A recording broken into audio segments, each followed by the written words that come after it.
Hi everyone, আমি তন্ময় মণ্ডল। আজকে আমি এসকে স্টুডিওতে আছি এবং আমার পাশে নায়িকা কথার হিরোইন রূপা দাস আছে। ফোনে খুব বিজি, তো একটু কথা বলা যাক।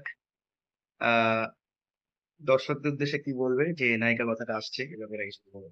হ্যাঁ, এর আগেও তো একটা ইন্টারভিউ হয়েছিল। তো হুম। সেখানে অনেকেই দেখেছে যে তবে আজকে নায়িকা কথা। ডাবিংটা হচ্ছে। হ্যাঁ, আজকে ডাবিংটা হচ্ছে।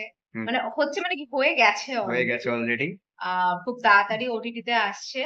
তো আর কি বলবো, মানে সবাই সাথে থেকো, সঙ্গে থাকো। খুব ভালো একটা গল্প আসছে। আমরা দুজন ভালো একটা স্টোরি নিয়ে আসছি। এর আগেও আমাদেরকে দেখেছে তোমারই চ্যানেলে একসাথে কাজ করতে। তো হুম। এটা আমাদের সেকেন্ড কাজ অ্যাজ আ হিরো হিরোইন। তো দেখো, সাথে থাকো।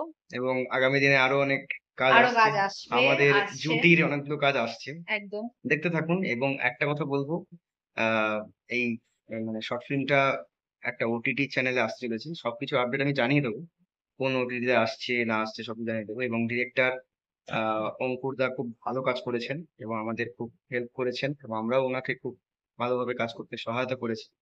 খুব ভালো একটা কাজ হয়েছে, অবশ্যই দেখবেন। ডাবিং। স্টোরিটাও খুব সুন্দর। হুম।